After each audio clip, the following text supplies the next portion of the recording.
जी आप ये मनाज़र देख सकते हैं, लोगों की एक बहुत बड़ी तादाद यहाँ इमरान खान साहब के साथ अदालत के दरवाजे पे पहुँच चुकी है। ये मनाज़र आप देख सकते हैं, लोगों की एक बहुत बड़ी तादाद इमरान खान साहब के साथ अदालत पहुँच चुकी है।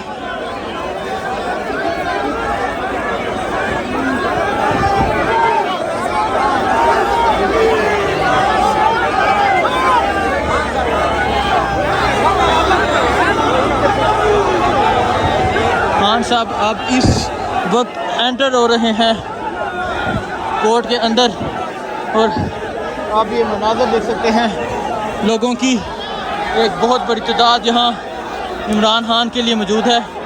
इमरान खान के हक़ में नारे लगा रहे हैं। यहाँ आवाम का एक समुंदर आप देख सकते हैं, लोगों की एक बहुत बड़ी तादाद देख सकते हैं जो इमरान खान साहब के साथ अदालत जा रही है। अब ये मनाज़र आप देख सकते हैं, लोगों की एक बहुत बड़ी तादाद इमरान खान साहब के साथ अदालत की जानब जा रहे हैं। गाड़ी के ऊपर आप देख सकते हैं राजा हुर्रम नवाज़, जो इस्लामाबाद से MNA अली नवाज़ ज़बान मुराद सईद मौजूद है। अब मुराद सईद गाड़ी के ऊपर मौजूद है। अब इमरान खान साहब अदालत के बिल्कुल दरवाजे के आगे पहुँच चुके हैं।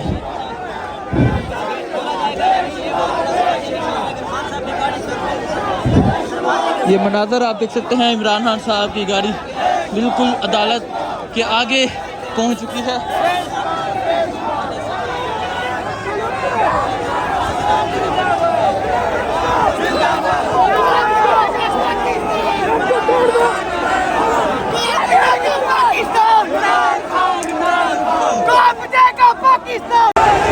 जी आप ये मनाज़र देख सकते हैं, अवाम का एक समंदर इमरान खान के साथ अदालत की जानब जा रहा है। ये मनाज़र आप देख सकते हैं।